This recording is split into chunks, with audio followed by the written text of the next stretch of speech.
We are live. We are live. Welcome to College Football's Peek Around the Corner with your host, Greg Pflugar. We cover everything, and I mean everything. And if today is not proof of that, I cannot help you. We cover everything in college football because we love everything in college football. And if you do as well, please subscribe to our channel. Smash the like button if you like our content, and share this video with your family and your friends. And if you want to support this Rebel Outpost College Football YouTube channel to help us keep the lights on so we can keep doing these live shows daily, please send in a donation. All you got to do is hit the $sign, make a comment, and I will get to your super chat as fast as I possibly can. Welcome. Welcome everybody into the studio that sits on the corner of Keith Jackson Parkway and Kurt Gowdy Avenue. Do not be afraid. Do not be afraid to be a legend. PATC community, do not be afraid to be a legend with your comments in the chat room and with your phone calls. Later in the show, we have got ourselves a stack show. We could, if we wanted to, go back to back with big old live shows today. Holy smokes. Holy smokes. I don't even know where to begin. The biggest story is Judge Bledsoe, Mecklenburg County Court slams the brakes. And I'm stealing that from well-known, respected friend of the program, lawyer Doug Rohan out of Atlanta, Florida State alum.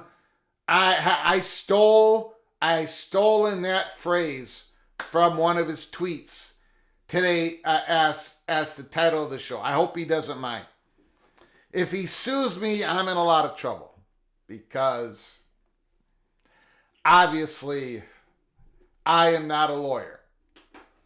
Judge Bledsoe slams the brakes on the lawsuit for now in Mecklenburg County because, well, he decided to because the Florida State appealed this to North Carolina's State Supreme Court, and we'll see what happens. We're going to go through the ruling.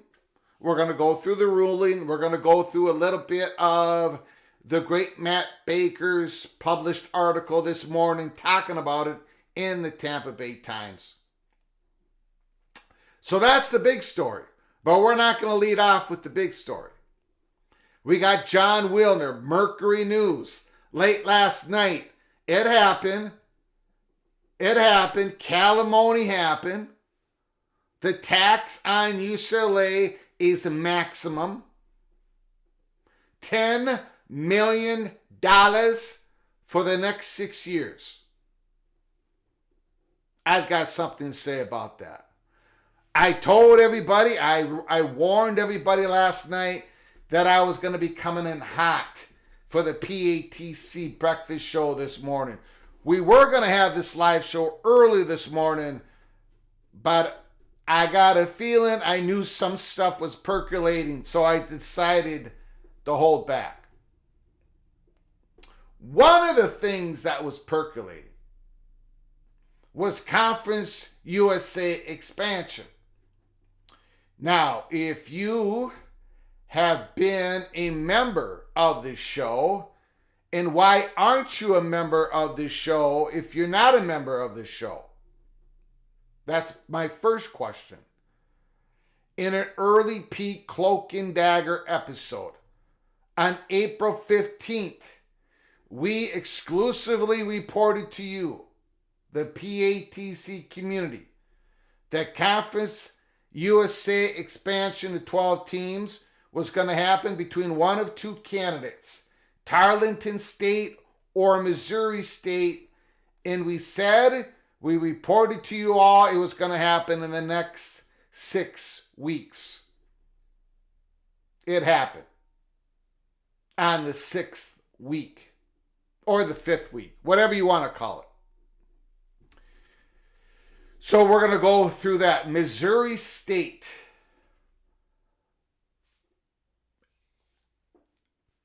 Again, it is extreme. I get it. Greg, it's so boring to talk about Conference USA expansion. The only thing we want to talk about is power to power.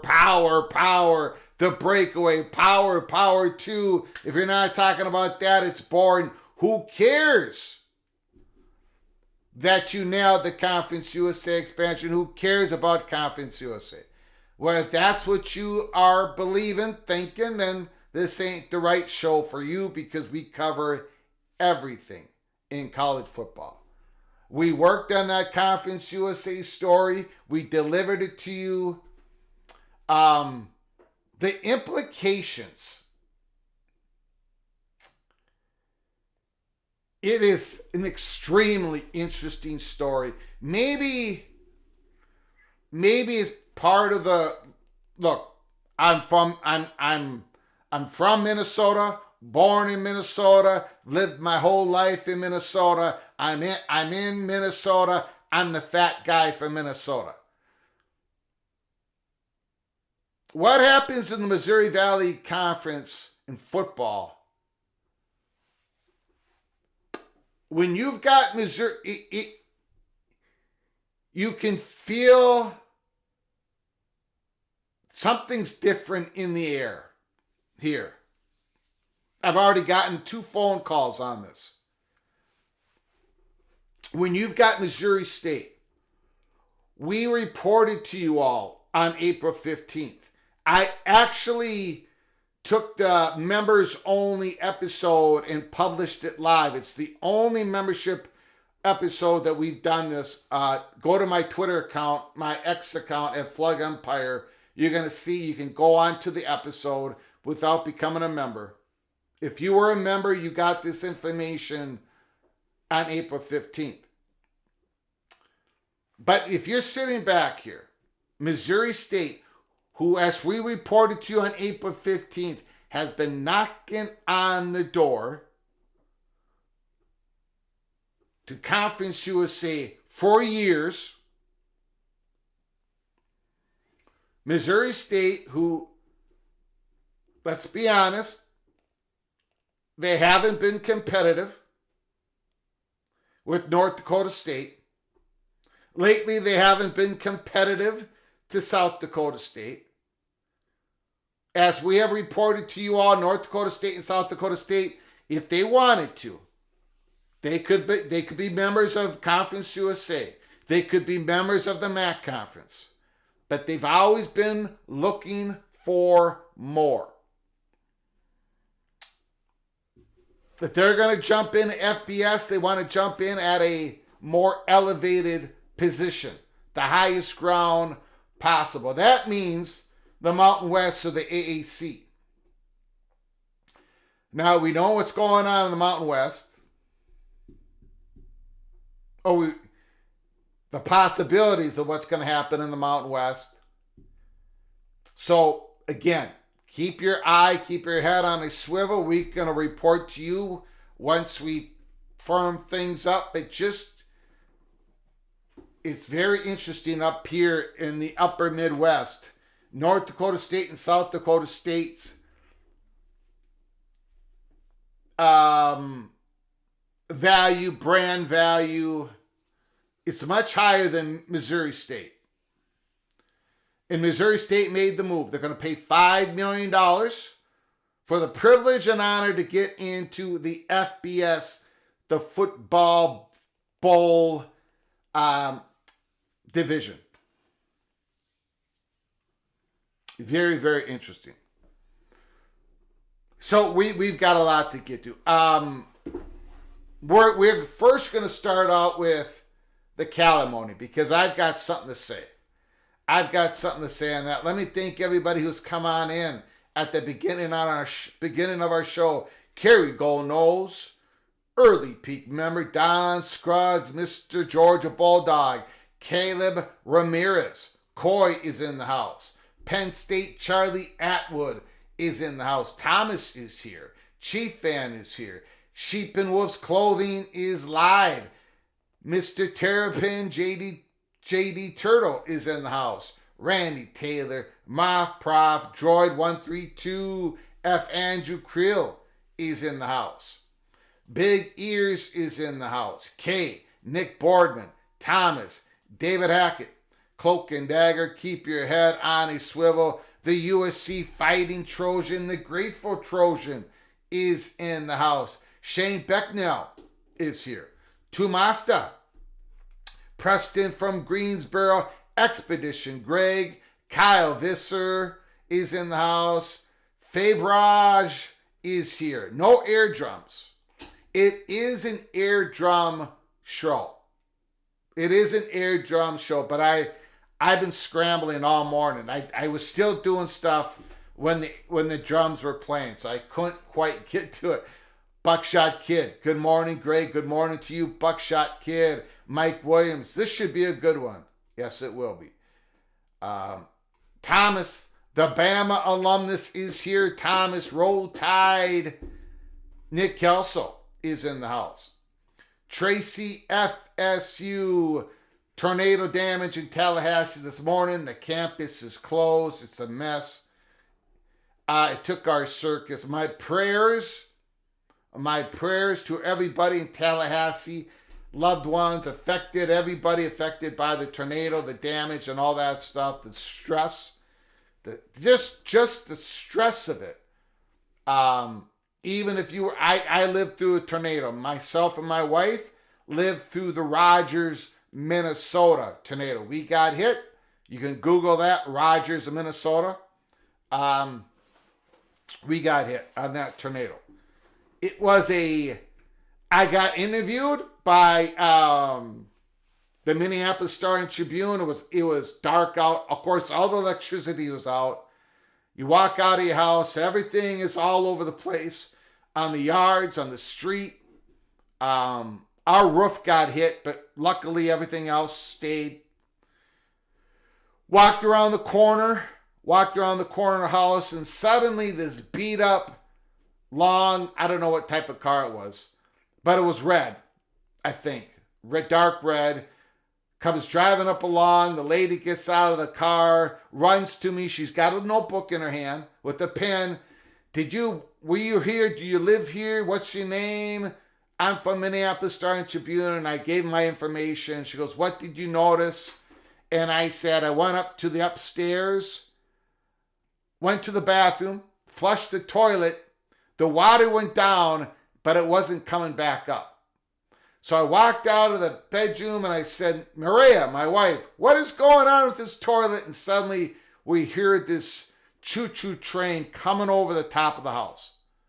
I ran down the stairs, grabbed my wife, fell on top of her, fell on top of our little dog at the time, and that choo-choo train tornado came right over our house, took a little bit off, but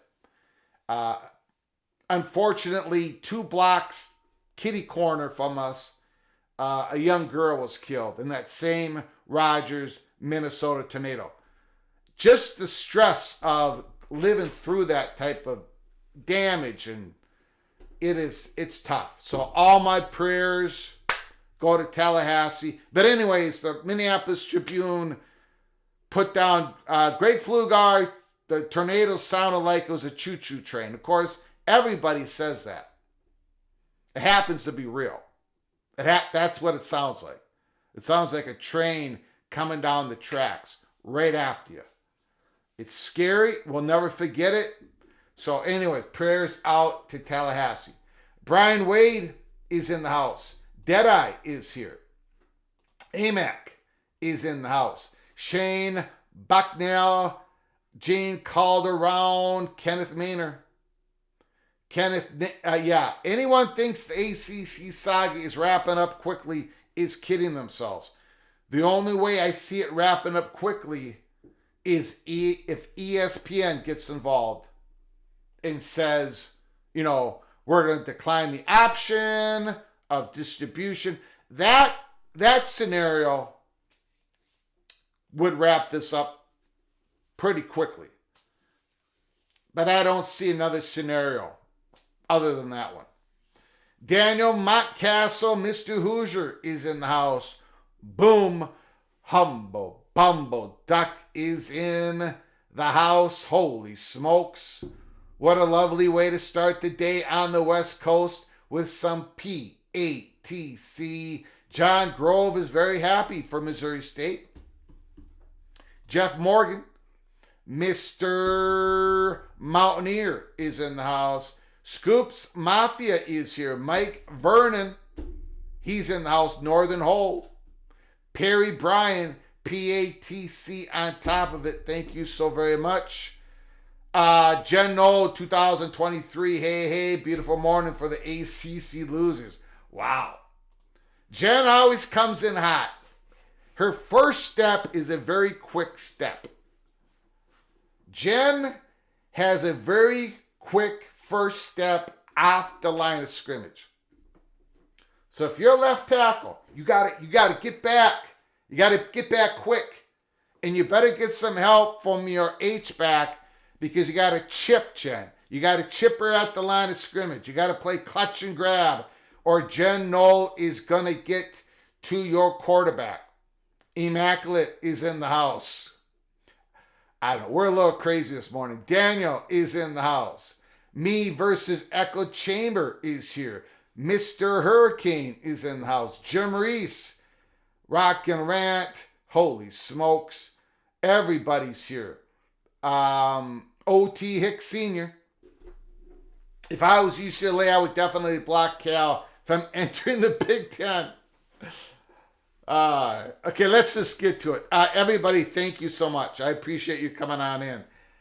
My sentiments exactly, OT. I've got a problem. I honestly have we covered this. I know. In fact, the meeting at the Board of Regents, we covered it live here at Peek Around the Corner. It was April 14th, 2033. We know there was going to be a Calimony tax, Calimony, whatever you want to call it. We knew it was going to be between 2 to 10 million. And of course, they went with the maximum. But I got a problem. And I'm going to wait till the end of this article. We're going to quickly go through it. And then I'm going to tell you what my problem with this is. And I still have a visceral take on this. Maybe I'm the only one. But there is something wrong with this. I know they share the same, they're basically the same Board of Regents, blah, blah, blah, blah, blah, blah, blah, blah, blah, blah. I get it. But there is something massively wrong with this. John Wilner, the Mercury News, UC Regents expected to hit UCLA with maximum annual subsidy or contribution for California. The decision is rooted in UCLA's departure from the Pac-12 to the Big Ten. UCLA made a decision that every other institution outside the SEC would have made if given the opportunity. Period. End of story. That's the first thing I have wrong with it. UCLA, according to what was in their bylaws, the Board of Regents bylaws, California, Berkeley, UCLA, they did not violate any rules. They did not break any rules. Keep that in mind. The University of California Board of Regents is planning to require UCLA to contribute $10 million annually to Cal's athletic department in the aftermath of the conference realignment that separated the sister campuses, according to a summary of the upcoming meeting at UC Merced on the Regents website. As we go through this article really quickly, also let it marinate in the back of your mind about the whole North Carolina Board of Governors situation.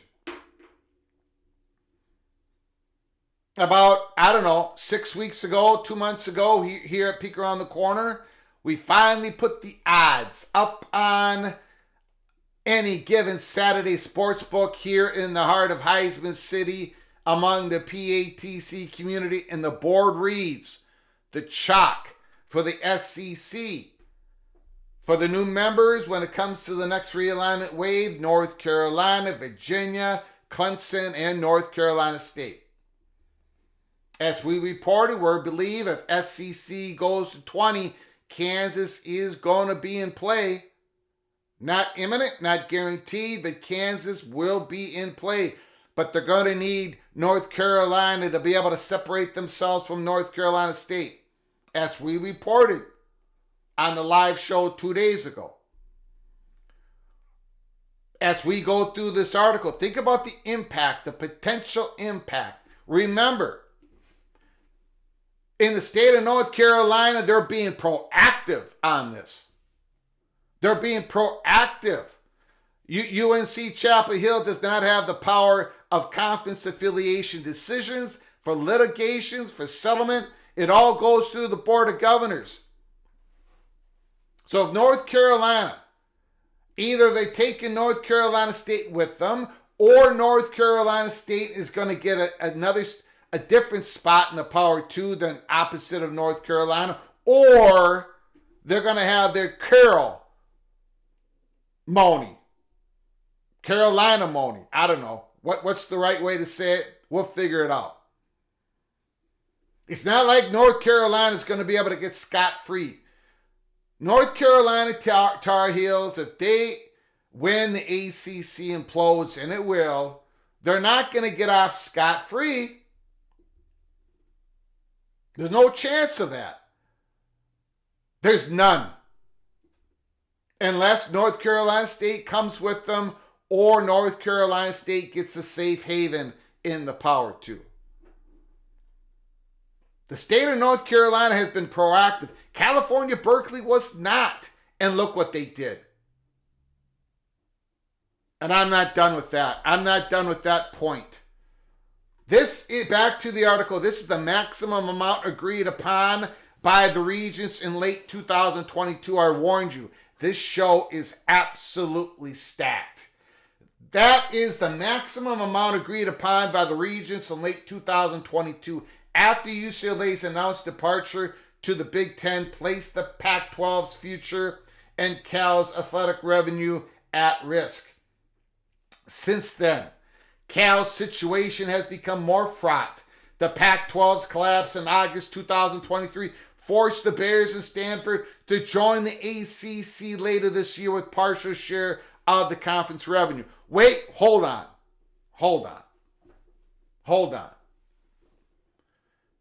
California was forced to join the ACC?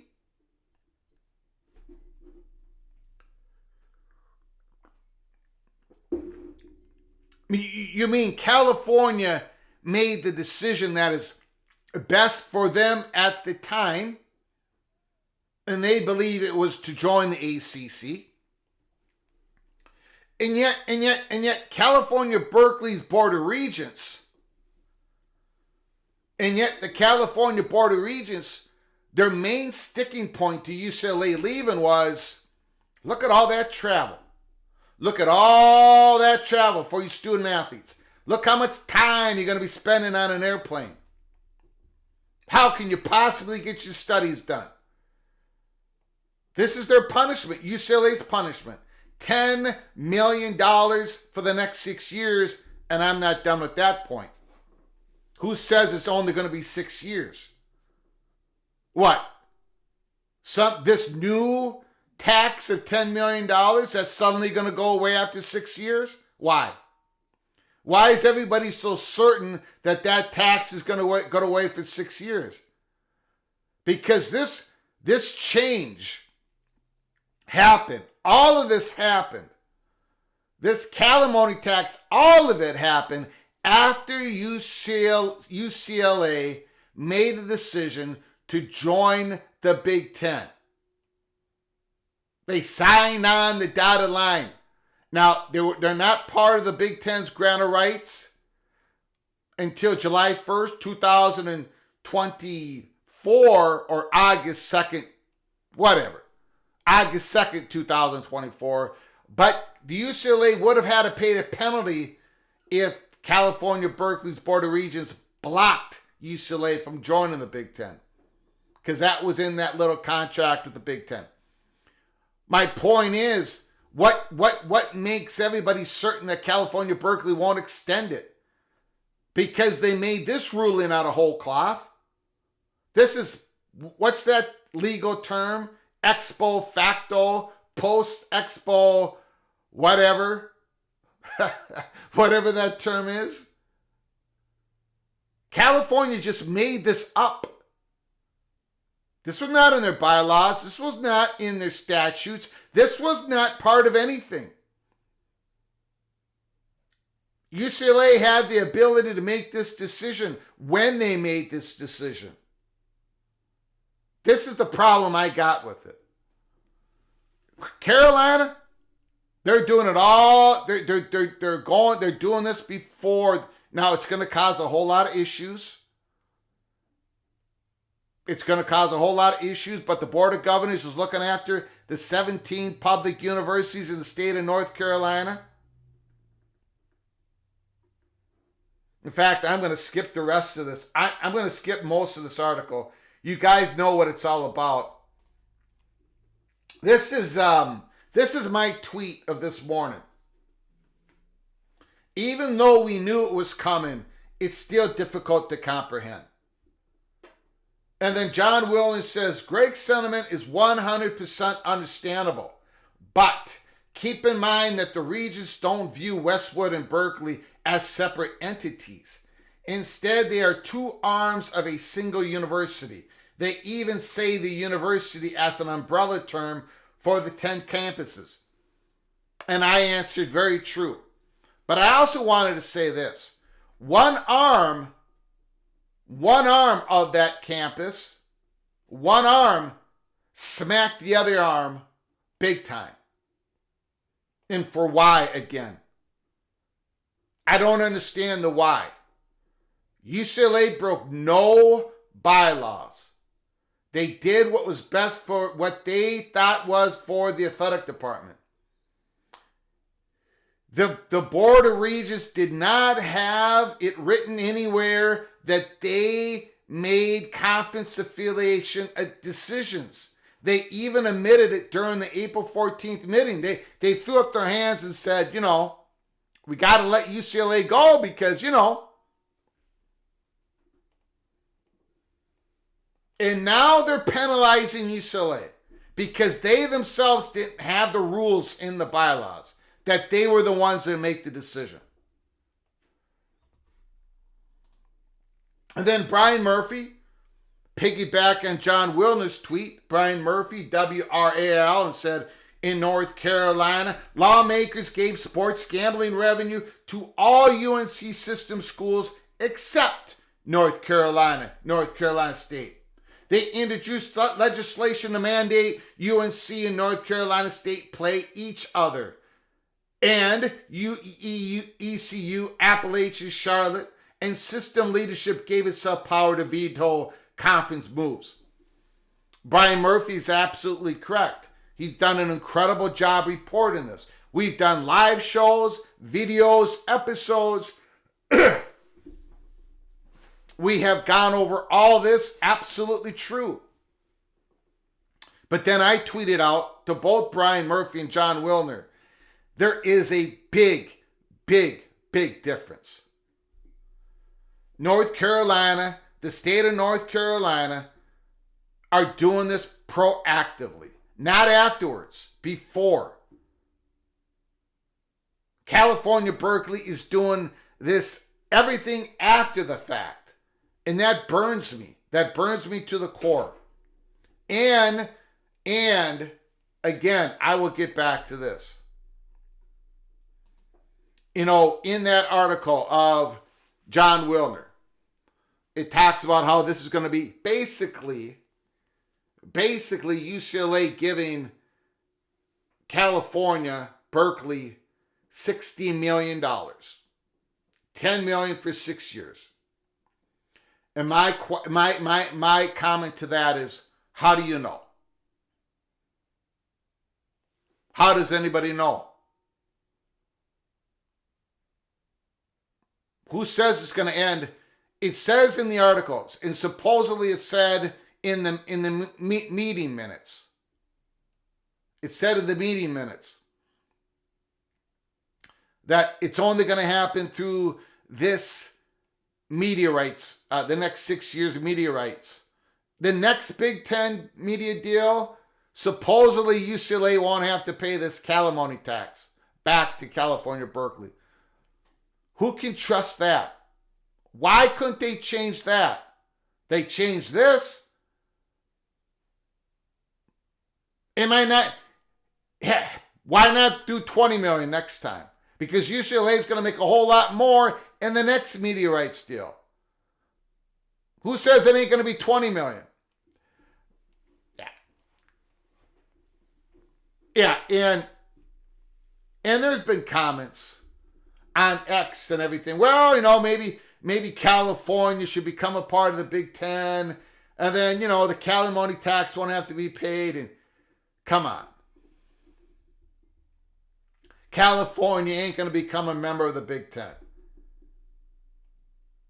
Now, during this whole Big Ten expansion thing, when we told you it was Washington and Oregon, that the Big Ten was going to go west again before it went to the southeast. We got raked over the coals. During that whole process, we said we've got nothing, no steam on California. And there wasn't, and there isn't, and there won't be, especially after this. I've got nothing against the California Bears. I think their football team is going to be fun to watch. I talked about their quarterback, Mendoza. I talked about their running back. I think they're going to actually score points this year. I've got nothing against the California Bear fans, the football team, basketball team. I'm going to be watching. I love Ott. I love the running back. And I think the quarterback might be something if he cuts down on his interceptions. However, after saying all that, this is minor league. You do not make yourself stronger by tearing somebody else down. California's not making themselves stronger by tearing themselves down. And then, along with all of this, there is some California's going to bridge the gap in their athletic department by taking out something like 2.5% of an endowment. Basically, one of their big endowments are going to give money over to the athletic department because they're so much in debt, and this $10 million that UCLA is giving them is a drop in the bucket. I mean, California could bridge the gap, pave it over 25 times, and they don't need to touch UCLA's money. So why don't they do that? They don't need the $60 million. $60 million is a drop in the bucket. If they're willing to take a certain percentage of some endowment to help their athletic department, don't do 2.5. How about 2.7% and leave UCLA alone? UCLA is representing the part of the California State University system. The athletic department is the front porch of the university. Their front porch of the university that can help them gain recruiting for the best students across the country, across the world. It's all part of the marketing and branding of the university, and you're giving it a big old tax. And I ask again, why? Just for punishment? Because they acted on their self-interest, and when there was no rules set that they couldn't? I think it's pathetic. I think it's absolutely pathetic. And we at Peek Around the Corner, we call it like it is. So now UCLA going in the world of this new world where we're going to have a salary cap and student athletes are going to be paid directly, and UCLA knew this was going to happen, just like Oklahoma and Texas. That's why they went to the SEC, just like why USC called the Big Ten separately. UCLA called the Big Ten separately. It's why Florida State is in the courts. It's why Clemson is in the courts. UCLA is going into this new world in which they have an opportunity to improve themselves, in which they knew it was happening, and they're getting punished because the Big Ten gave them an invitation they accepted. And now UCLA's got handcuffs on them. And UCLA had no way of knowing that this was going to happen. UCLA, at least, North Carolina, University of North Carolina, Chapel Hill, they know the lay of the land. We've been talking about it here. This is why we spend so much time on it here. To give you the peek around the corner, the incredible delicacy of everything that's going to happen in the state of North Carolina is going to be fascinating. But it's all been proactive. Not what happened here. Not what happened in California. Okay, that's enough time on that. I just wanted to... I just had to say it. It had to be said once again. But let's get to, before we get to the main story, Bledsoe. Judge Bledsoe putting the brakes on the lawsuit in Mecklenburg County. Chris Vanini News, Conference USA is adding Missouri State as a full conference member effective July 1st, 2025.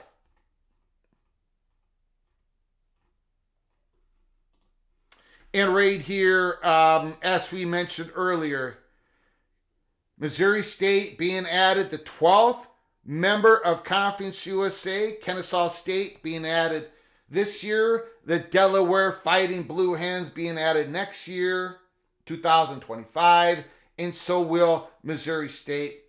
And we put out a early peek episode 33 on April 15th. We put out a Cloak and Dagger episode for members only, and now it's published for everyone.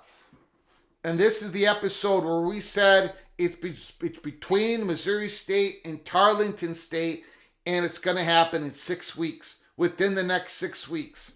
And today was basically your 5th or 6th week. So you can go and watch that episode later on. We went through the reasons why Missouri State is trying to do what they did, and they got it done. They finally got it done, becoming a member of Conference USA. It's if you're interested in becoming a member, what is it? $4.99 a month. Get early Cloak and Dagger information. You can see the link in the description box. Hit the link. Hit the join button.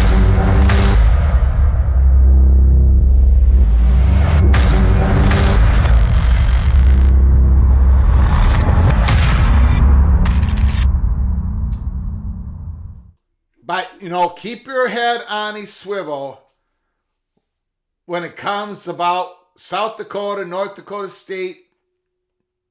Let's see if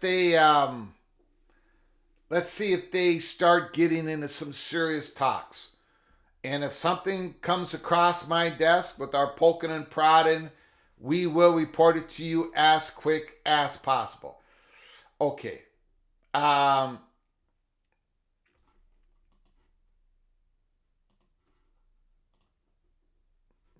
Ryan Thomas. Academics and football are like Greg and diets. Thank you so much for the super chat. I do appreciate it, Ryan Thomas. Thank you so very much. I can't even find my laugh track anymore. Everything's gone to, well...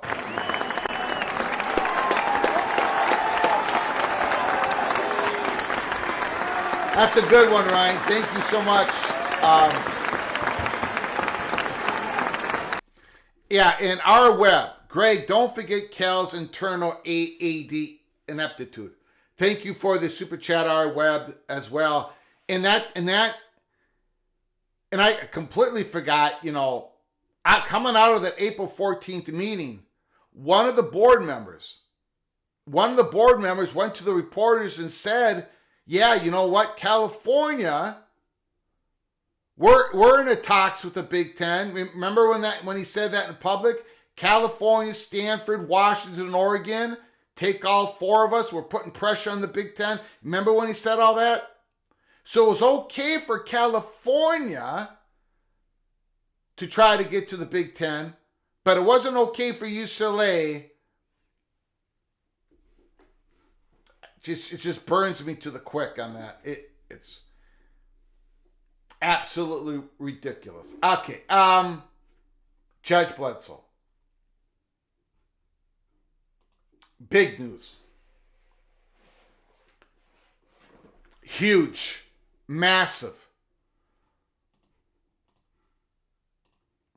The latest on Florida State, ACC, Clemson's lawsuit, Matt Baker, Tampa Bay Times.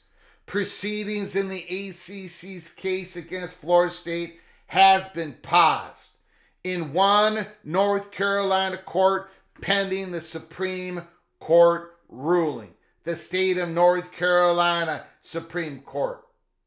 North Carolina judge has paused proceedings in the ACC's lawsuit against Florida State.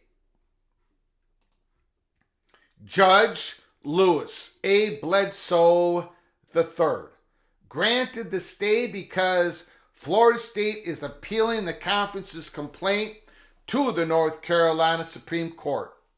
That means discovery, which ACC wanted discovery to proceed in Mecklenburg County, but it's not happening. That means discovery and pleadings won't happen in the North Carolina Business Court until the state Supreme Court issues a final resolution.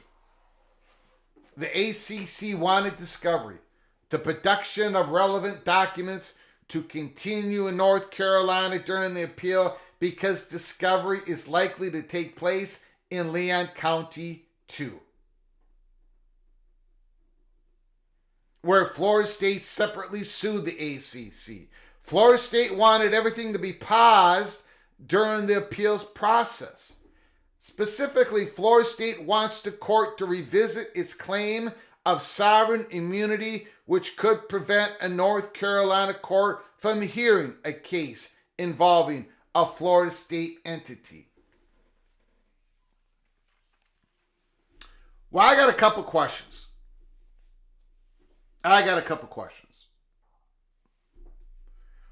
Matt, can we touch on the future of walk-ons? Saw stuff about roster size reduction. Matt, we covered that yesterday's live show. We did a whole part on that. We did a whole, so you can go back to our live show yesterday and we talked about the possible elimination of walk-ons. North Carolina, so I got a couple questions. One, when is the expected, and you can answer me in the chat or you can answer me with the phone call. We're going to open up the phone lines here any minute. When is the resolution? When is the expected resolution of the state of North Carolina Supreme Court on Florida State's appeal? That's the first question I have. The other question I have is,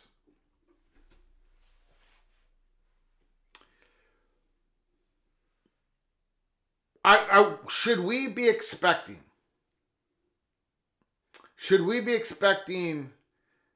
the ACC to appeal any of the rulings that Judge Cooper has made in Leon County thus far?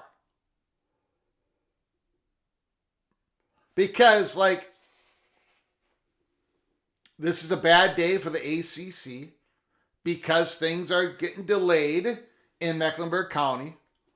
We've already had delays in Leon County. Judge Cooper told Florida State, you get another bite at the apple in amending your amended complaint, and that hasn't happened yet. We haven't seen the filing. We haven't seen the new amended complaint by Florida State and Leon County. So that's been sort of paused. Are we expecting for, at some point, ACC to appeal decisions made by Judge Cooper? That's going to throw some pause into that. And then, of course, we have Pickens County. That is cooking. Anyways, those are the questions that I have.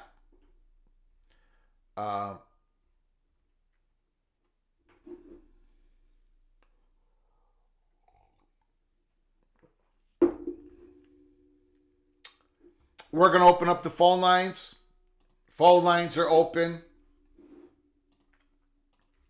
763-260-1333. We're covering multiple stories. John Wilner, the Bruins will be required. You can call in, talk about anything in college football. Judge Bledsoe, we can go over the documents. I got them ready to go in the rulings.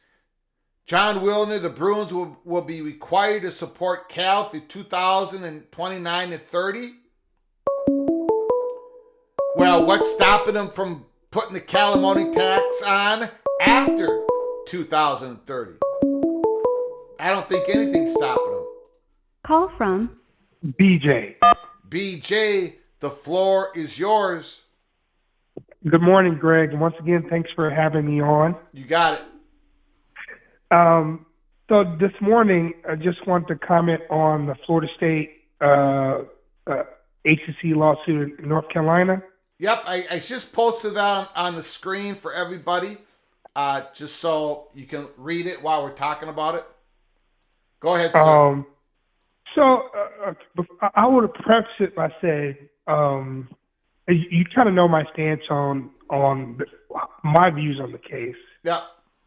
And it's funny. It's April. I mean, it's May the 10th, 2024, and to see the pathway and just the swing, the pendulum swing of public opinion on Florida State getting out of the ACC is night and day, right? Yeah. Clemson mentioned this before, how the ACC at ESPN, because they're culprits too, voluntarily and maliciously spread false information about the ACC contract in an attempt to devalue ACC schools, right? And we heard, years ago, up until like maybe the middle of this last season, ironclad was the word of the season, right? It's ironclad. Teams can't get out, right? And the more and more we kind of peel back the layer on this onion, what we find out is it is probably as far from ironclad as possible as you can get. And so I kind of want to thank you for kind of doing your due diligence and kind of working your way through the process and not, getting ahead of, getting over your skis too much, because your program have educated a lot of, and I don't say this disparagingly, but a lot of ignorance that's infiltrated, just a college landscape in terms of like media deals and how things actually work. So I want to appreciate you for that. And secondly, to kind of finish things up, is I think Judge Cooper, when you look at Judge Cooper and Judge Bledsoe, it was assumed that the North Carolina Judge Bledsoe his court was organized, it was short, and it was more pleasant, right? And the Judge Cooper court in Florida was kind of chaotic. But as we see here today, and we look at it, I think Judge Cooper in Florida did a much better job in looking forward and sourcing his decisions to be almost appeal-proof. Yeah. Whereas I think Judge Bledsoe he took extreme liberties of the law that I think Judge Cooper knew, and that's why Judge Cooper mentioned the appeal process in his, monologue about why he thinks the case should be in Florida. And this goes to kind of educate us in that we shouldn't be so quick to judge based off how it looks to us, and instead looking at, the certainties and just the facts of the case. But with that being said, I do think that the North Carolina lawsuit is just way more convoluted. It's more parties involved. It's going to be a lot more messy, and it's going to take a longer time. Whereas the Florida case, I think once Florida State rewrites their case, I think it's going to be full steam ahead. I don't see any other prohibiting factors to slowing down the Florida case like I do see in the North Carolina lawsuit. especially when you add in that Bledsoe has already been assigned the Clemson case. So I just think it's going to be smoother sailing from the Florida side. Yeah, I agree. I think I agree. But I do think we probably should anticipate, some more delays. Like there's going to be North Carolina. ACC is going to appeal something, right? In Leon County at some point, even if they don't have much standing on their appeal, they're going to appeal something.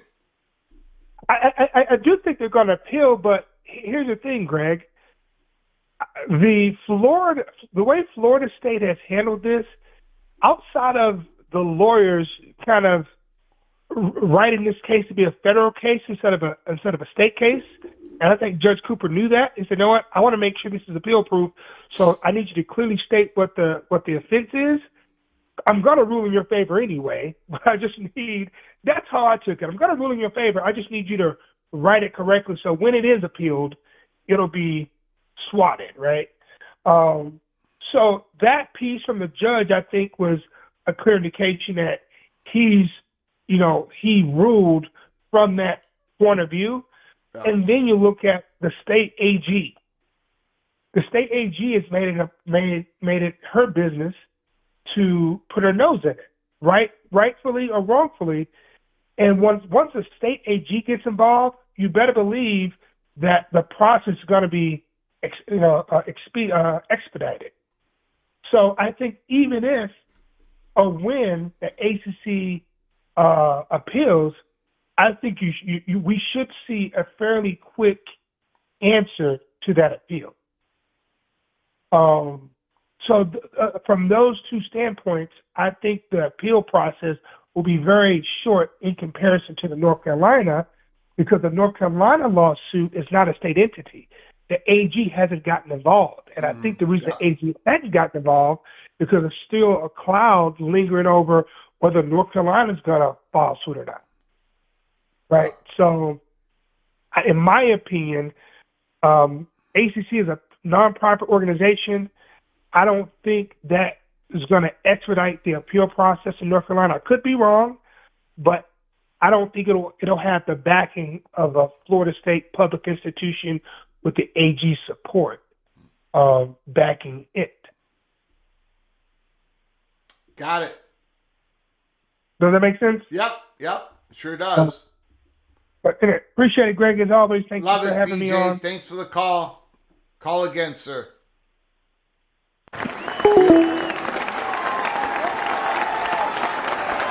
Beautiful call by BJ. We got breaking news. Breaking news.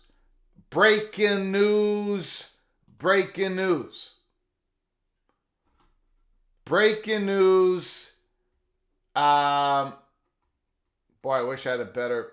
Anyways, the first cover.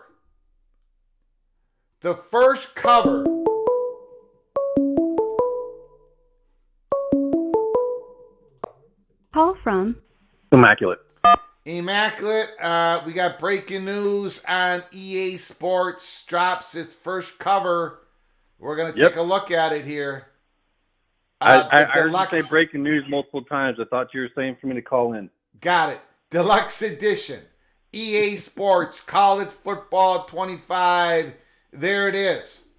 Edwards, the running back of Michigan. You got a Hunter. Colorado Buffaloes on the right side. Quinn Ewers on the left. You got Jalen Milroe, Alabama. I see Judkins, Ohio State running back there. I don't see a Gopher in that. Boo. Florida Gator, I can see a little bit there. USC, Trojans right there. That's the first cover. EA Sports College Football 25. If that doesn't get your heart pumping, college football fans, then you might have one foot in the grave already. Immaculate, the floor is yours. What do you got to say? A lot of breaking news today in college football. Yeah, what to start on? This is actually what I was going to mention to you. To say, hey, don't forget about this. I'll put it but back you got up. it. You nailed it. Yeah. I think I was thinking that they were going to, we had kind of heard that there was going to be 3 athletes on the cover. So I thought that each one of those was going to be an athlete on its own edition, including the deluxe. Yeah. But it looks like they're all on the deluxe, which means there's probably 3 physical editions. Yeah. Which unfortunately means the price of the highest one is probably going to rise above $100. Ooh. So, yeah, that's kind of the flip side bad news of the way they decided to do this. But yeah. I think I see Iowa's flag over here on the left side. It's did they give us a flag? I think Ohio State, Iowa. Yeah, I think that's Kansas State, Michigan. Yep. I see Nebraska, Notre Dame. I don't know who the other 2 are. Yeah, I don't either. But go ahead. But yeah, so that's pretty much the news. And some folks weren't happy that Hunter was going to be on it, but he's a two-way player, and he's very good at both defensive back and wide receiver. So the way the game works with the statistics, there's specific ones for different things that certain positions do. So they had to boost his numbers probably higher than ours. He's probably the highest rated per player in the game. So that was not a surprise. The Ewers over Beck was kind of interesting. I was thinking Beck for Georgia would get it. He's, in my opinion, slightly more proven. But and then the running back from Michigan, they're the champions, so you got to show them. Yeah. But people are, it's like this Zapruder film, right? Everybody's looking over what, There's been so much reporting from like all the sports reporters on that. Yeah. I think I've seen more on that than any realignment story that we have had. It's just been constant. They're all, and that's why people don't realize it maybe because they're not into video games or whatever.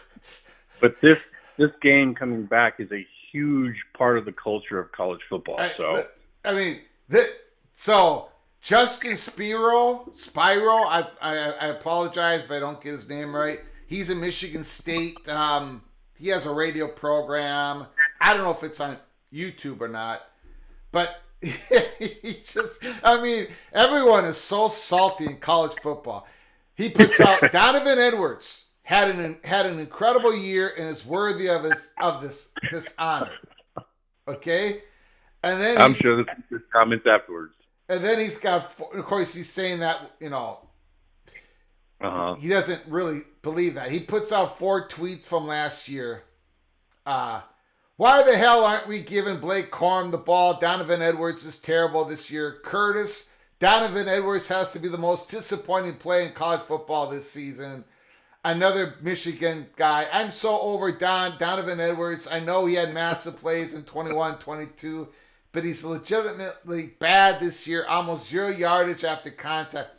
He did have he was well under 4 yards per rush going into the playoffs, but he had a great playoffs. But anyways, it's just kind of funny how salty this Michigan State guy is. Go ahead. It is his show this year. Like, it's going to be the Donovan Edwards show in Michigan. How good he's going to be on his own, not following up Corum, I don't know. We'll find out. But they were the national champion. Like, and who else from that team do we even really know to put on the cover instead of him? So I know, like, people are doing it on an individual scale against him, and fair enough. That's not a bad argument, but they're going to put a player from the national champions on there, and he's pretty much the best choice for that. So well, that's that. And there's also a countdown too. Just finishing off that and move from that. There's a countdown on the EA website that's counting down to when they do the official reveal, and that's set at like 5 days and 3 hours. So we're looking at Thursday as the big opening reveal. They showed a picture of Notre Dame coming out of the stadium as in-game picture, and I'll be damned if it doesn't look like realistic. Yeah, I saw that too. I wonder if I liked it too. No, I didn't. I did see that too. The Golden Dome helmets were pretty shiny in that little bit of sun they were getting coming out of looked like a little bit of a tunnel or whatever. But yeah, it's pretty good. exciting. In terms of the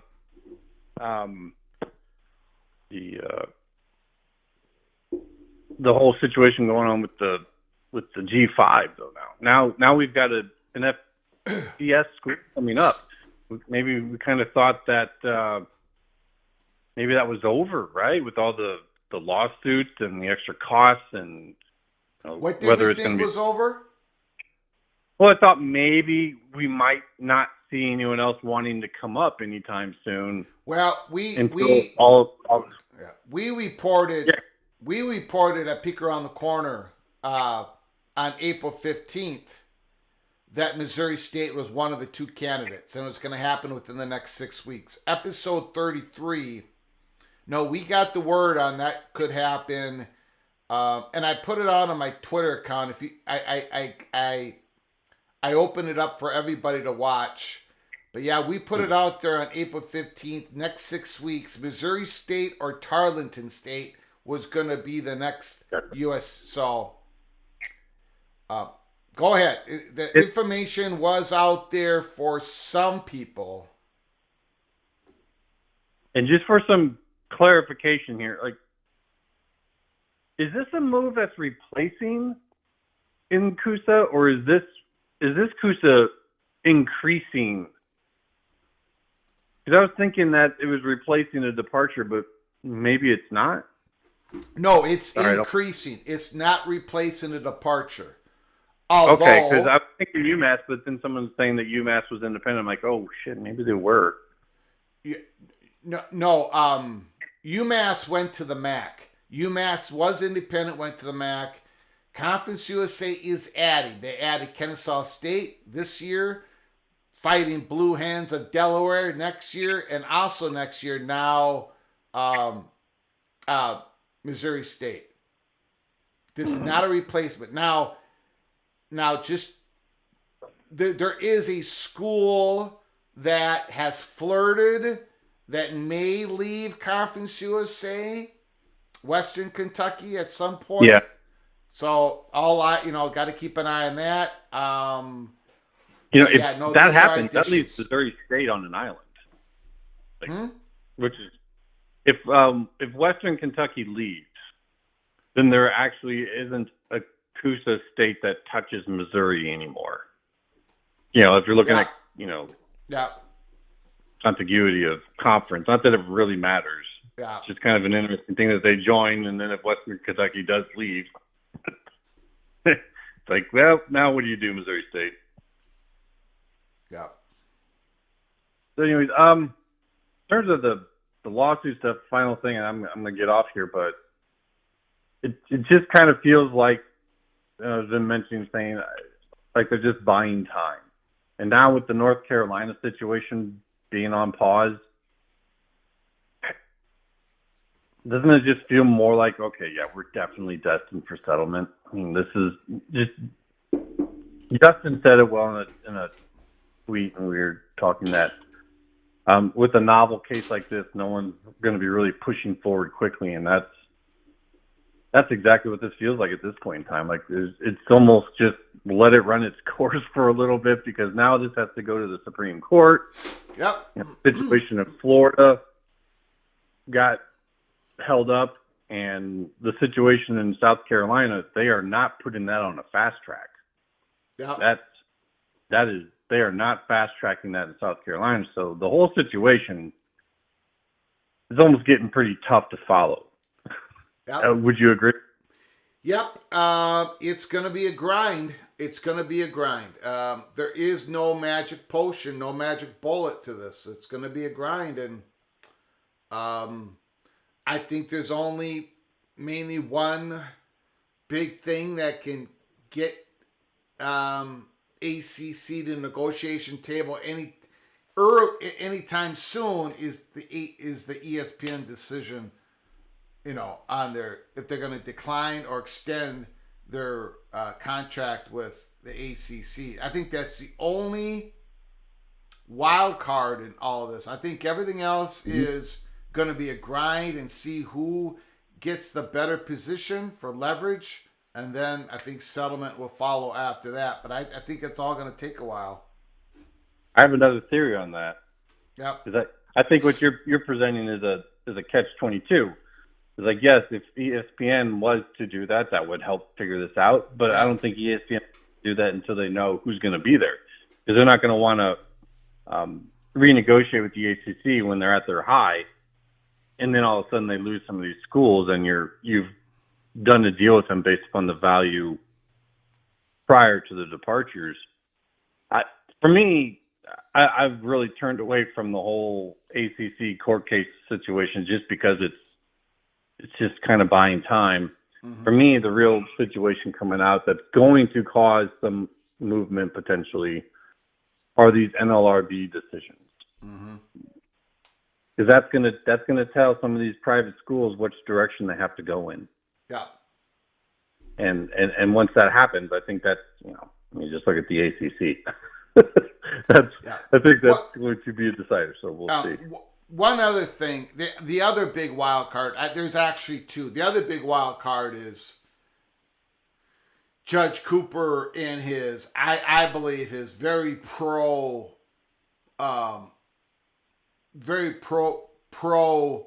transparency position in regards to the ACC ESPN media rights agreement. I think he wants to put that out in public view. I think he's going to rule at some point. Now that might take a while as well, because that hasn't even been part of the Leon County.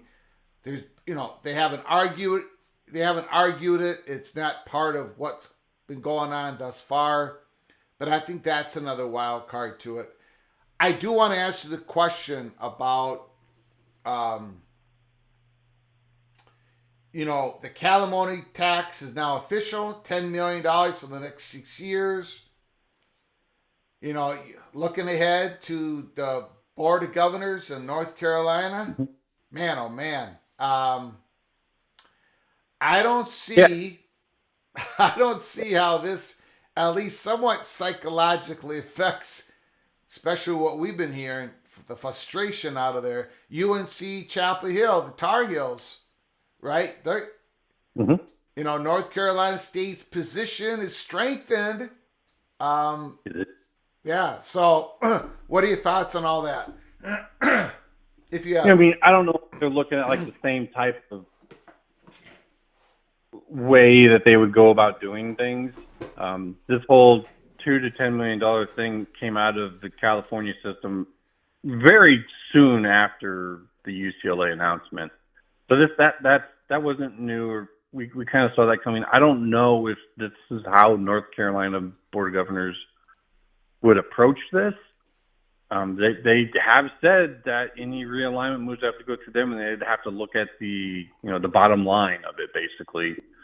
So it's entirely possible that if the SEC and ESPN were just to want North Carolina in the SEC and not North Carolina State, that North Carolina State's going to end up playing handicapped to everyone else, because the SEC has a thing in their agreements that there are no partial payments.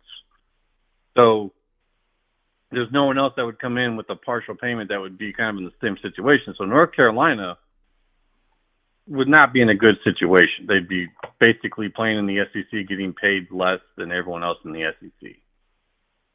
So I think that this, whether intentionally or unintentionally, gives the North Carolina Board of Governors more leverage in that whole situation. Not saying that the people in California care about that. They might. They're going to the same conference. Maybe they want to give them the power to boost it. I don't know. But yeah, that further complicates that situation. Yeah, it does. It really does. Fascinating times ahead, Mr. Hawkeye. All right, man. Yeah. I appreciate it. Absolutely. Love talking to you. We'll talk to you later. Got it. Thank you, sir. Awesome call once again by Immaculate, Mr. Hawkeye.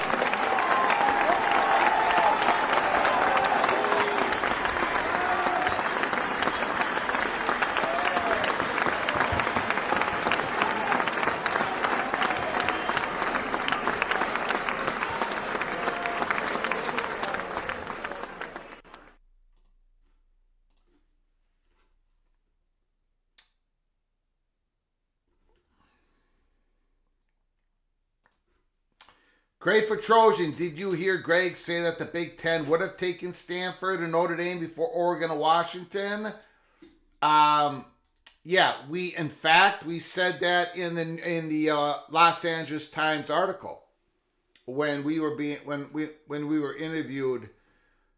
There was a window of time if Notre Dame would have pulled the trigger, it probably would have been Notre Dame and Stanford.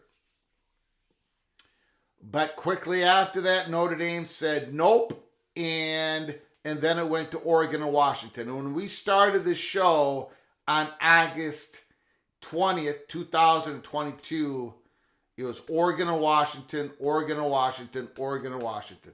It wasn't Stanford and California. And it finally happened.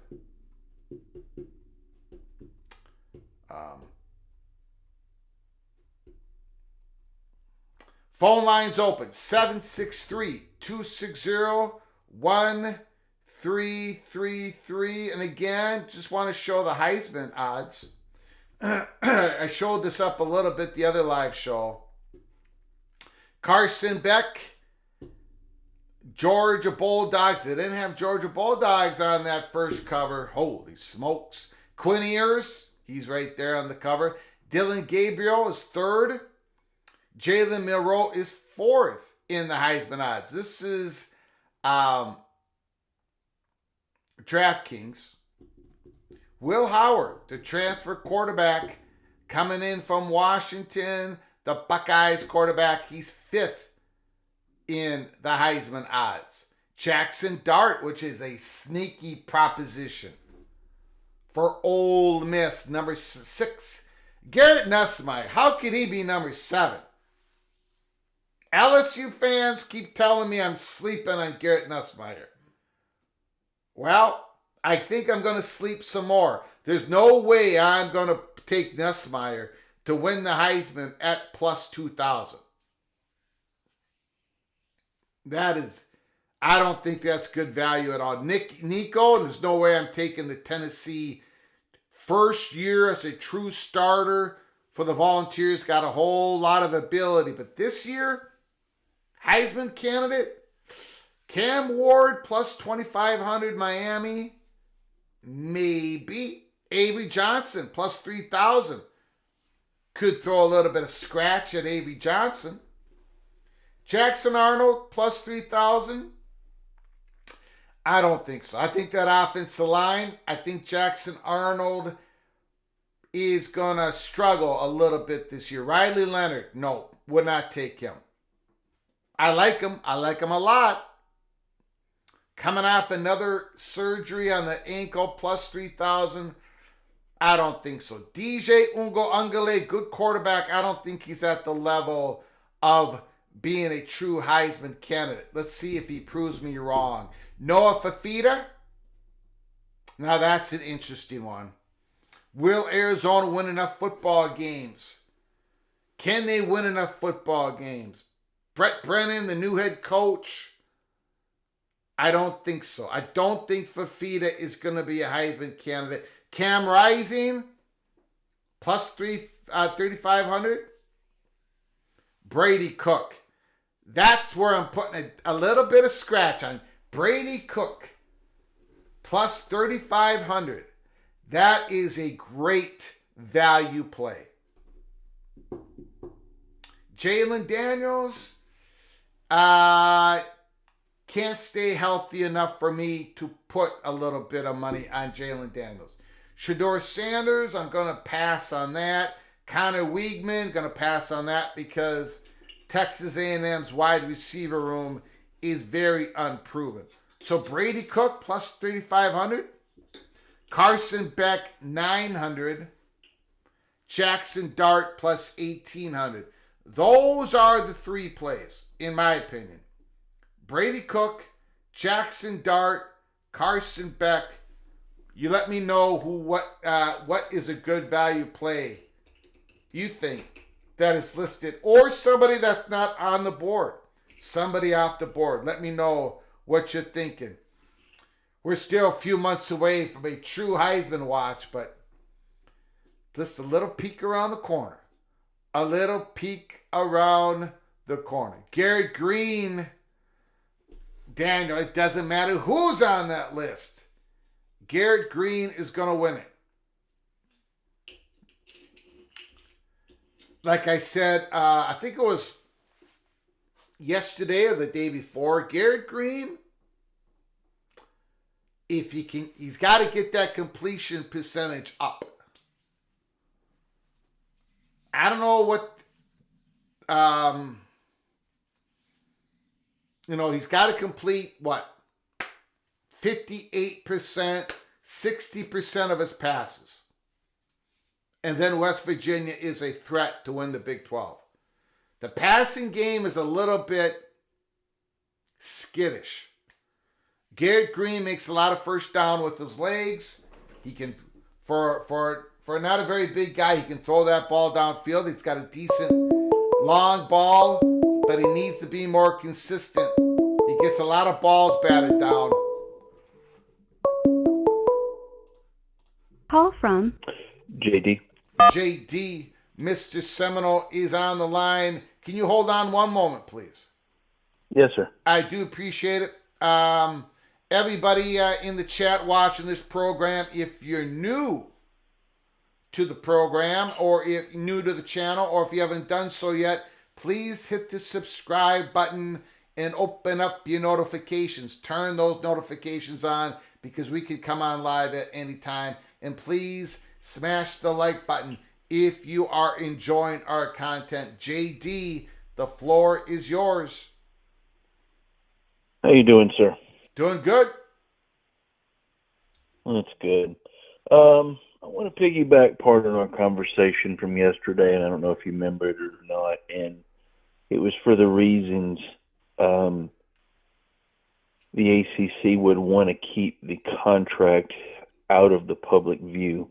Mm-hmm. We've noticed that the only time up to this point ESPN has joined into the quote-unquote fight was in North Carolina. It had to do with specific things they wanted to keep trade secrets. Yeah. I know we're a little early in the game, but not necessarily. They haven't joined in Florida. They haven't pushed back against the Attorney General. They haven't pushed back against Clemson. You follow all the breadcrumbs, okay? Mm-hmm. Good Nobody point. says. Go ahead, I'm sorry. No, I just said good point. Yep. Nobody, all the parties involved, okay, they, nobody suggests that Clemson shouldn't have access to the documents, or Florida State, or anyone else. It's always about making it public. Making it public. So, basically, the ACC is telegraphing, to me anyways, that if the documents become public sooner rather than later, that just decimates their case. So if you kind of, I'm trying to draw some lines here. I think the cases may wrap up sooner than we think, as soon as those documents become public. I think what we talked about yesterday, I think there are certain aspects, once shown in the light of day, aren't going to cripple these schools. I think the ACC's case is nothing but stall tactics. They're going to win on some aspects, and we've talked about that before. But I don't think they have the ability to hold these teams once these teams can prove in the light of day that they're not bound to stay. That is everything about their case is a stall tactic. That's it. It's a stall tactic, one, trying to extort more money, and just to prevent their movement in the first place. I think this case is going to go on for 2 to 3 years, unless the settlement does happen. But I do believe that we're going to get some type of declaratory judgment in 2023. Or excuse me, wouldn't be in 2023 or would have already happened, but 2024. Yeah. It may not be exactly this summer, but I think it will be sometime in 2024. All right. Some kind of a ruling on the grant of rights. I believe that. Now, lawyers may shoot me down here in the next day or so and say, no, it doesn't work that fast. I would ask a couple of lawyers, how does the state of Florida work when the ACC appeals? Because they're going to appeal. And how long do appeals take to the Florida Supreme Court? How long does that take versus, comparing it to the North Carolina jurisdiction? Mm-hmm. And can the Florida Supreme Court just choose not to hear it? You appeal doesn't mean they have to hear it if they don't think there's merits, from what I believe, but I could be wrong. So there's certain aspects on timeline that, yes, could force the ACC's hand, but this is nothing but a stall tactic. It's a stall tactic to get more money, and it's also a stall tactic possibly to force the ESPN's hand.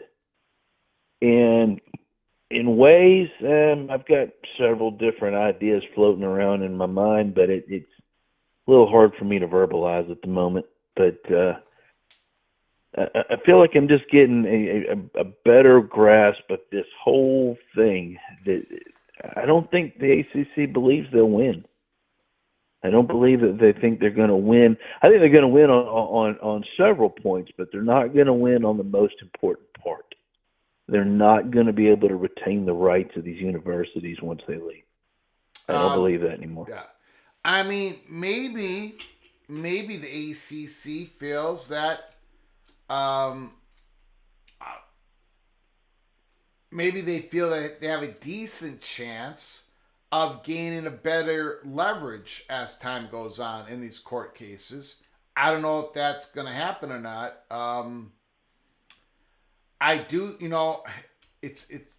I think most of us would agree that the earlier the settlement, the more money the ACC is going to get out of Florida State. Absolutely. So and I think the number's going down by the day. Yeah, but I don't know. I think there's, like I mentioned, I think there's two big wild cards that could speed this up. That's Judge Cooper talking about, at some point ruling on if the ACC ESPN media agreement can stay sealed, not for public view. If Judge Cooper rules that it's for public view, I think that might punch this thing forward for a quicker settlement. And then the other, of course, the other wild card is ESPN's decision to whether to extend the current contract beyond 2027. Those to me are the two wild cards. Everything else is going to take a while. Beyond 2024. I'm just curious if the language is so obvious in that the legal counsels for the SEC or Big Ten would look at it and say, yeah, okay, they're clear. They're clear. I'm just curious if it's so obvious that not having a declaratory judgment it wouldn't be an obstacle for them to move forward. And that's what I'm curious about. Yeah. Because that's, like I said, that's everything in their case. And I'm not saying that's the case, but what I'm saying is that if the language is so obvious, like we talked about yesterday, it might be enough that they can go ahead and open up first-party communications.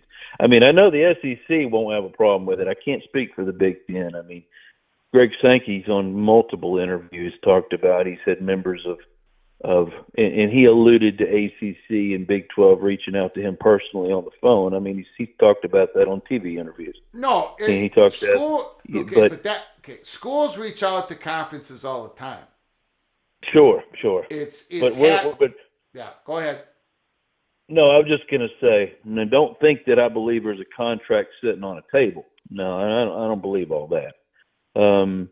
But I do believe that they've got a lot of things worked out if things were to happen, but things have to happen first. Otherwise, it's just a moot point. Yeah. And Does that mean that FSU's locked in to go to the Big Ten? No, they're not locked in.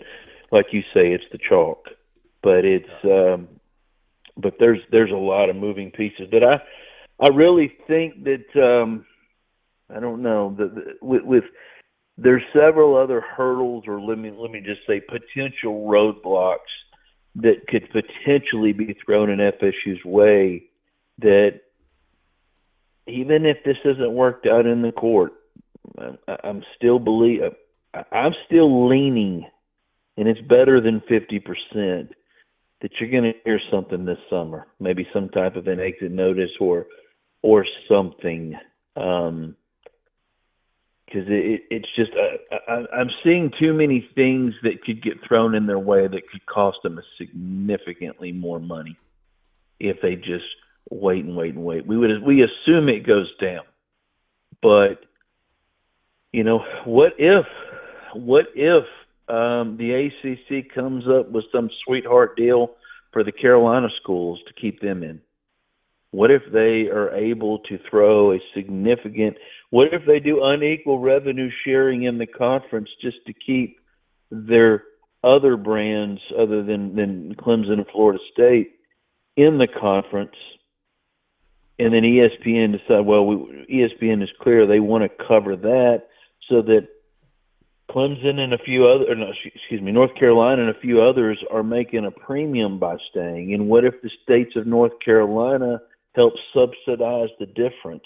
There's just a lot of different things that could happen that might keep that in play, and that would cause the exit for FSU to become even more complicated and potentially even more expensive. And I don't know. I would assume FSU would want to be out before any type of option or any type of renegotiated contract. Because we say, what if ESPN doesn't pick up the option? Well, what if ESPN doesn't pick up the option, but they do renegotiate a contract? Then what happens to a grant of rights then? Well, does that continue on? You'd have to have a new grant of rights for renegotiated. Yeah. I gotta have that. But go ahead. I keep interrupting you. No, it's okay. I think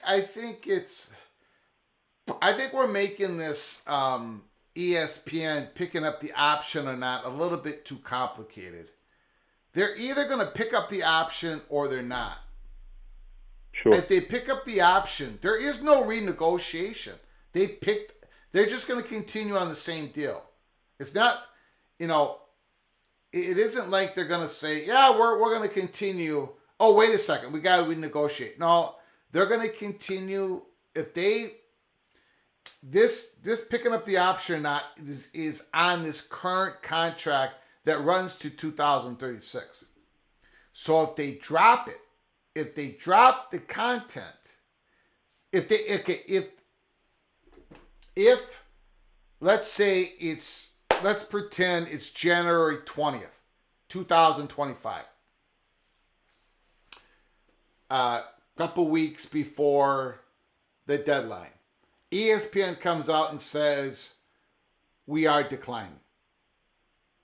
We're declining the option. Mm-hmm. Okay. Well, ESPN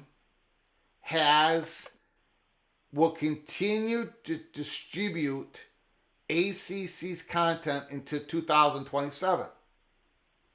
The ACC will continue to have the grant of rights of all these schools until 2027.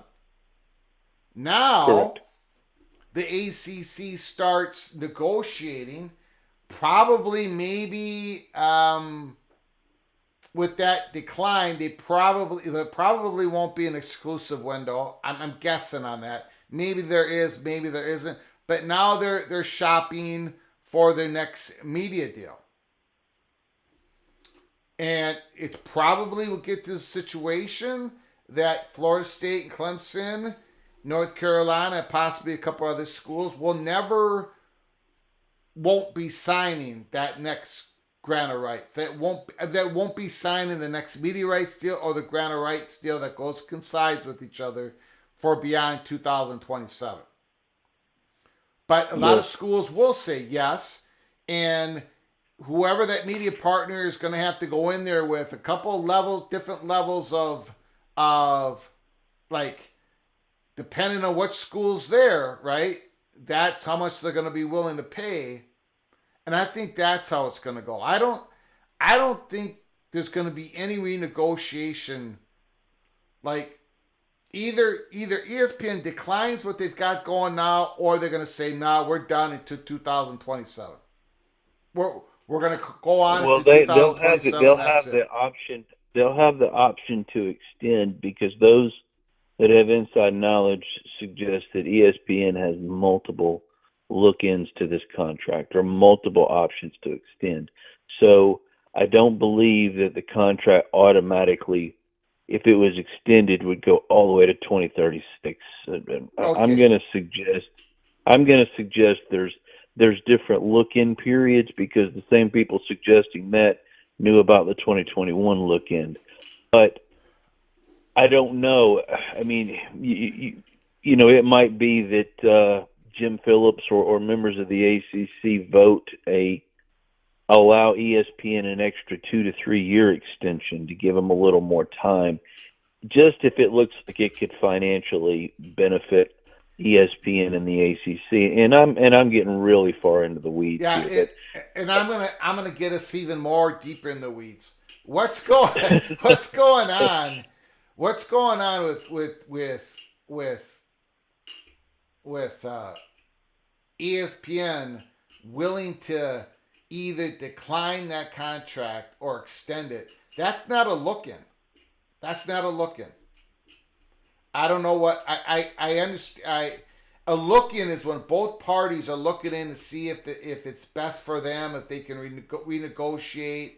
One party, they both have a part in what they're looking at. That's a look-in. This is not a look-in. Well, sometimes terminology, when extensions or look-ins become interchangeable when they are exactly the opposite. Mm-hmm. There might be scenarios where there's options to extend, but there also might be look-ins. So because I don't have access to the contract, I can't tell which one's which. Yeah.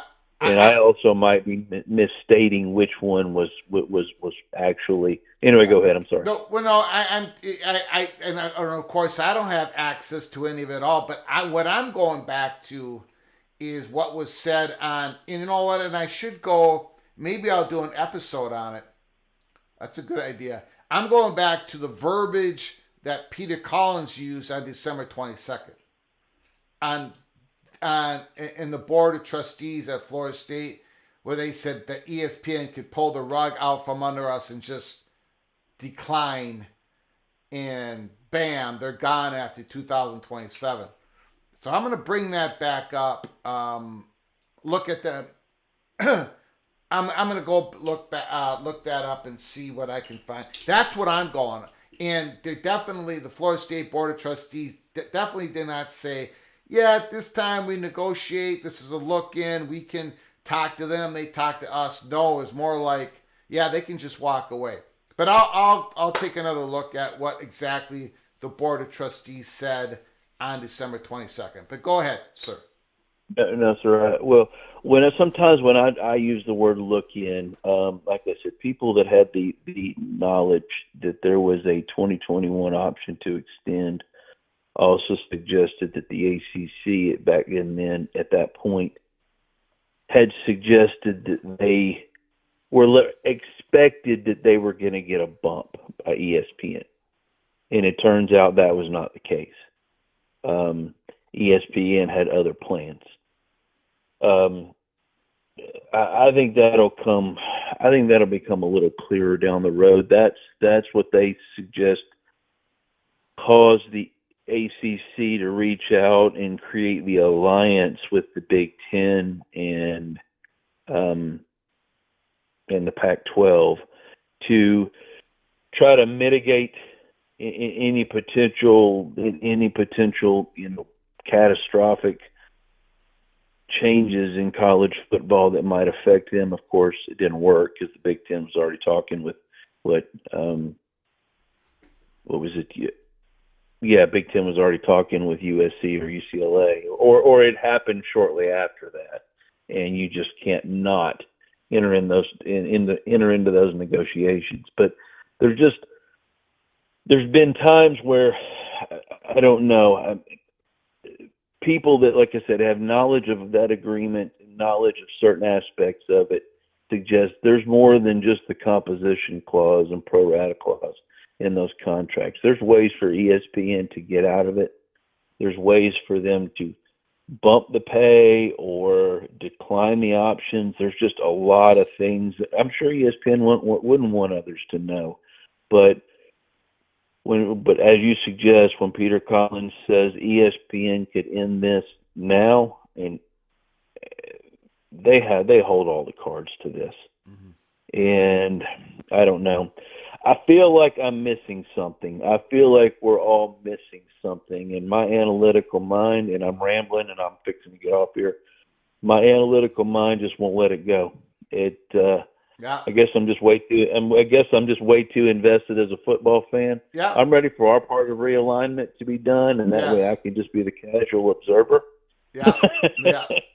But anyway, all right. Appreciate Sorry the call. for the rambling phone call here, man. Have a good one. Got it. Beautiful. All right, thanks.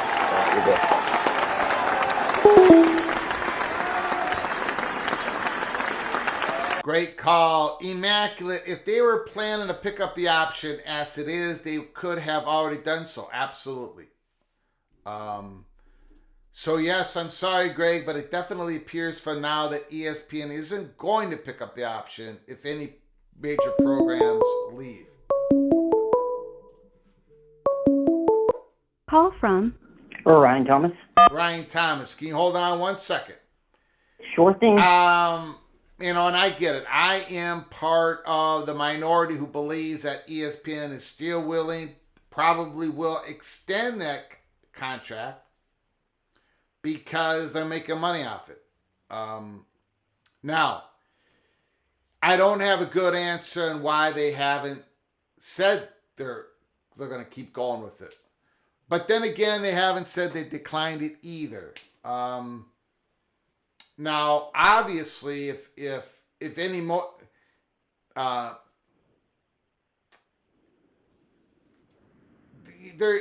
this whole idea of they're not going to pick up the option if any major programs leave. Well, they might not have the deadline for right now is February 21st, 2025. They might not know if any programs are going to leave by then. And number two, ESPN is probably, and I say probably because I don't know, but they're probably under the, even though the ACC lawyer said the opposite, the ESPN might be under the assumption that they're going to continue if they extend the contract with the ACC and if Florida State leaves, well, that Florida State won, if they don't win it in the courts or get a settlement, if the ACC just ups and goes, that Florida State will still have the distribution rights of Florida State. The ACC will still own the grant of rights of Florida State. When ESPN shows Florida State home games, they're still going to get the revenue money coming, the advertiser money. Some of that money goes to the ACC and it gets distributed per the ACC bylaws, which indicates none of the money would go to Florida State. In other words,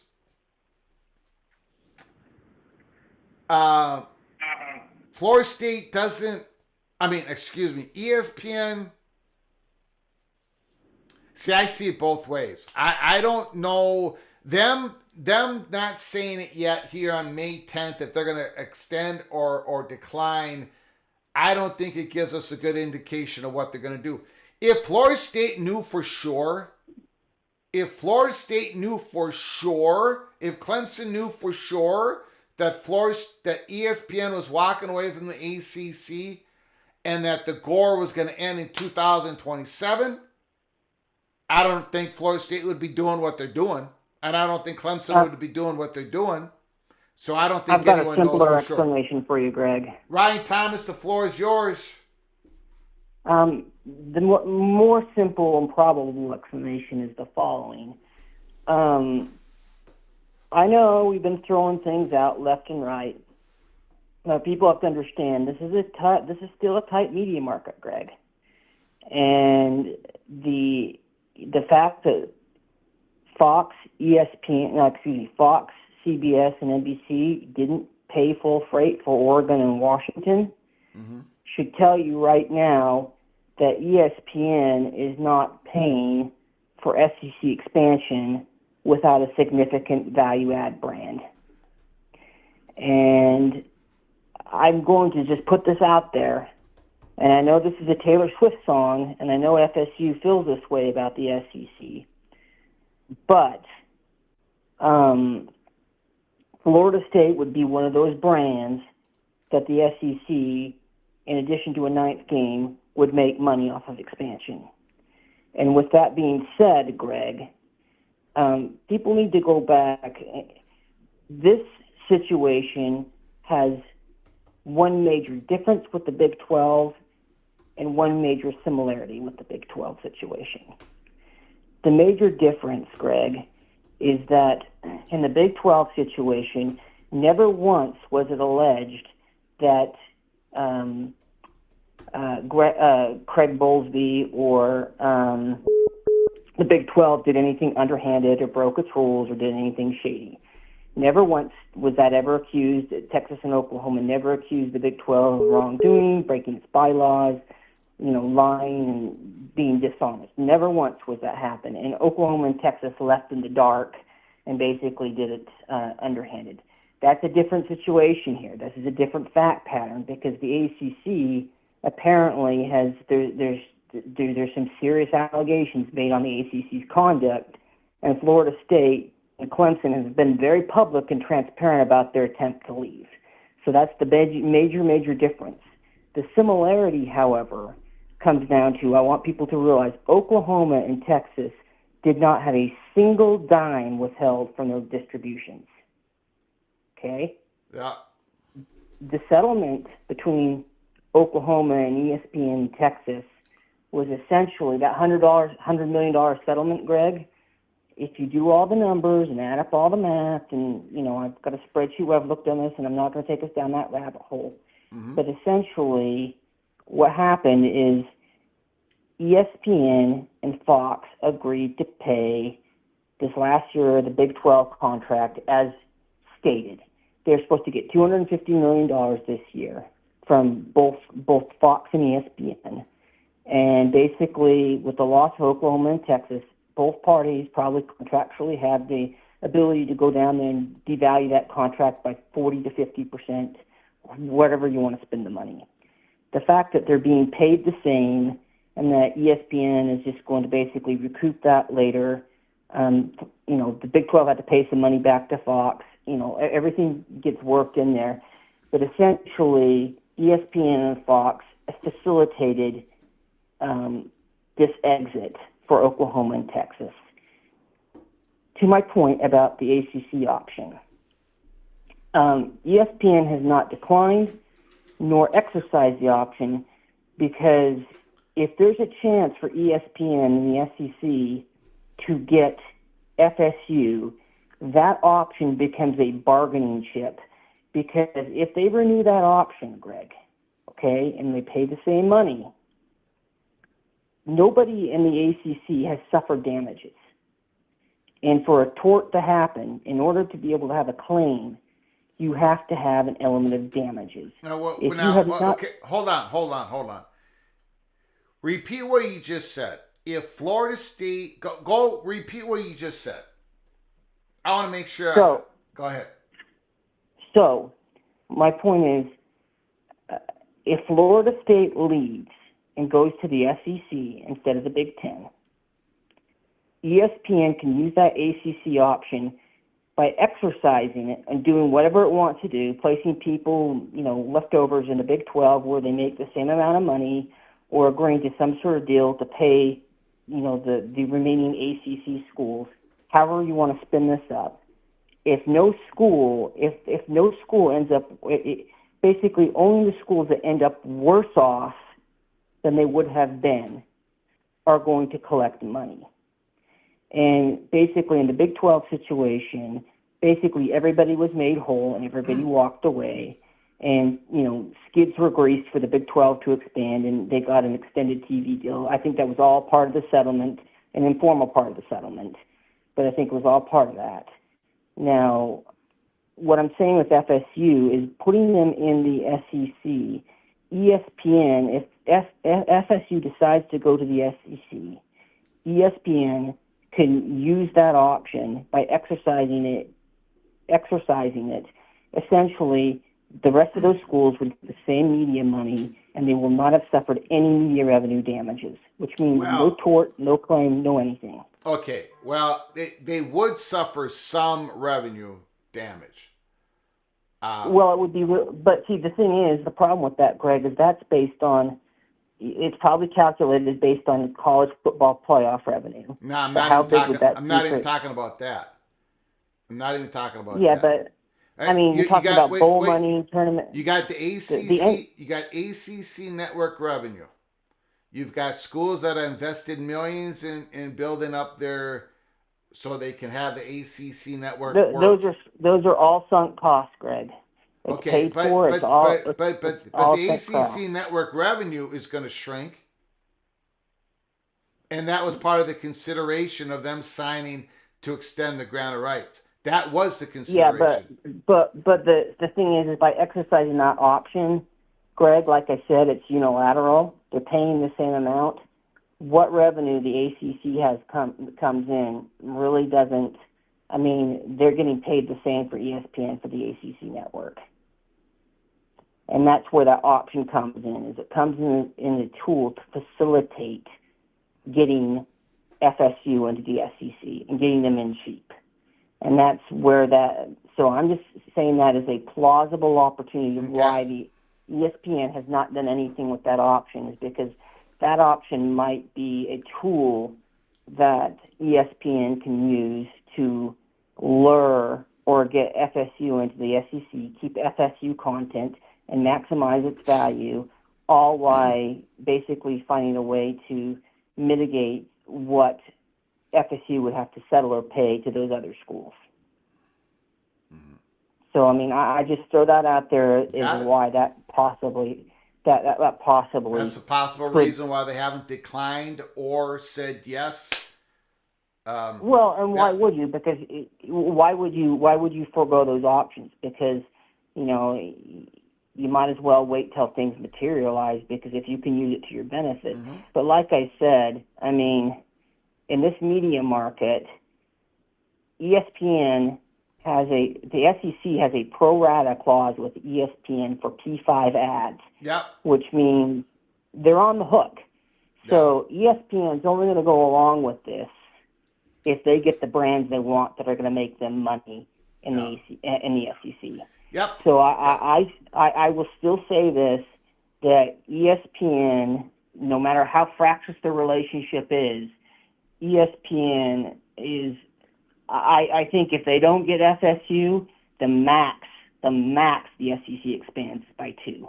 Mm-hmm. And if they do get FSU, then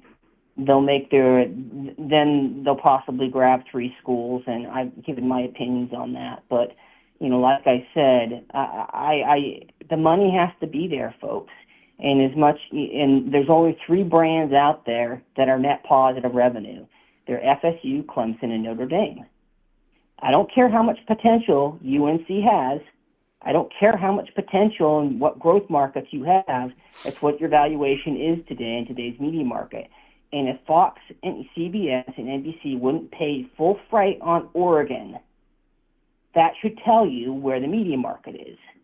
So, I mean, I think the money has to be there, Greg, and it's not there. So before we get into all these wild speculations of adding people and going into super leagues, we all have to think about who the hell is going to pay for all this.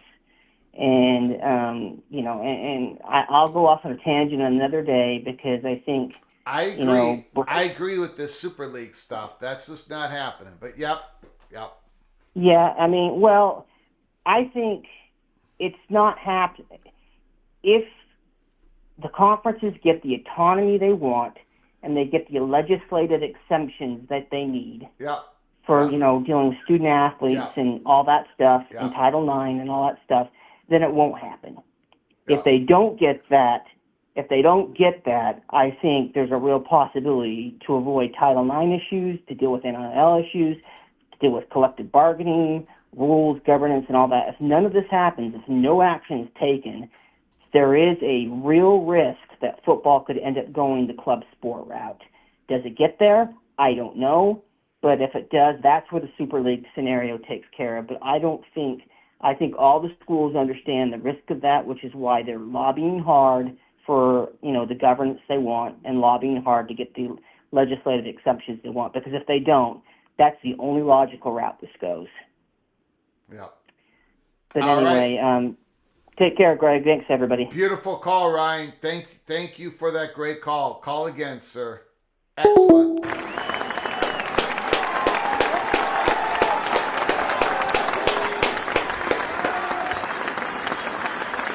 Ryan Thomas, always giving us a great call. A lot of information to think about. Ryan Thomas is either on something or onto something. He's probably onto something. Very good call. We do have breaking news. The WCCC is expected to add Grand Canyon in Seattle. Sources told the Field of 68 Grand Canyon is a layup for the WCC, while Seattle needs to step up its resources to be competitive. And that is interesting. Because as Immaculate has reminded everybody, for folks to keep in mind that WCC is the conference that Washington State and Oregon State have made a short-term deal with for some of their sports. Very interesting. A lot of realignment moves today. Justin Lucas, absolutely. The ACC network makes money for the schools and for ESPN.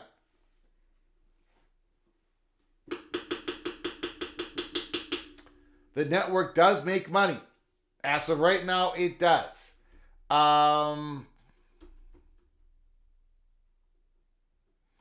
Benjamin Hawks, Gray going on about Calimony. UCLA deserved it. They broke up the league and left Cal off. UCLA did not leave California off. It's a small payment for the damage done. Who else is paying these damages? USC? Nope. Nobody else is paying these damages. Somehow it was UCLA. Again, and this goes to the bottom line of it all for me. There was nothing in place. There was nothing written in the bylaws. The Board of Regents, they did not have the power. They had nothing. UCLA could make this decision on their own, and they made it. And then suddenly afterwards, they get fined. It just doesn't sit well with me. Nothing against California Bears. Nothing against any of that. Nothing against their fans. It doesn't sit well with me that they did it afterwards. What are they going to do next? Are they going to fine UCLA $20 million after the 2029 season? It sounds like they have all the power to do it. I don't know. At that, doing something after the fact, does not sit well with me at all. But I do appreciate your comments, Benjamin Hawks, and everybody else in the chat room. We're going to be closing up our live show here Friday, going into lunchtime. I appreciate everybody coming in. I appreciate the donations, the chat, and the great phone calls. Once again, today was a busy day. Busy day. Holy smokes. We covered so many items. Judge Bledsoe puts the brakes on the proceedings going on in Mecklenburg County between ACC and Florida State as he puts a pause on everything as the North Carolina State Supreme Court looks at Florida State's appeal. And then we've got Calimony. UCLA going to be paying $10 million for the next 6 years to pay off that. I give you my opinion. You've given me yours. If you've missed it, if you just join us, go to the start of the show and give that a watch. A lot of things going on. And Conference USA expansion. Missouri State, $5 million to move from FCS to FBS. They are going to be the 12th member.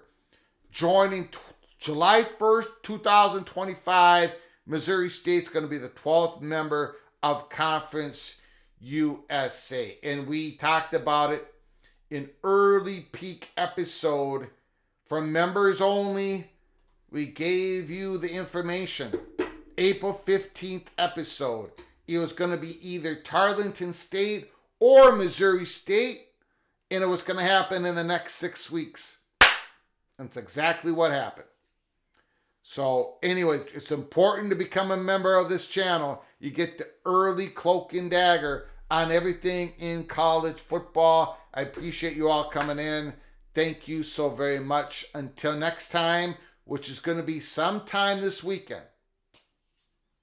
Sometime this weekend, we're going to be talking about college football. So buckle up, brace for impact. Until next time, from all of us at College Football's Peek Around the Corner to all of you, please, you all take great care of each other. Thank you so very much. Go Timberwolves.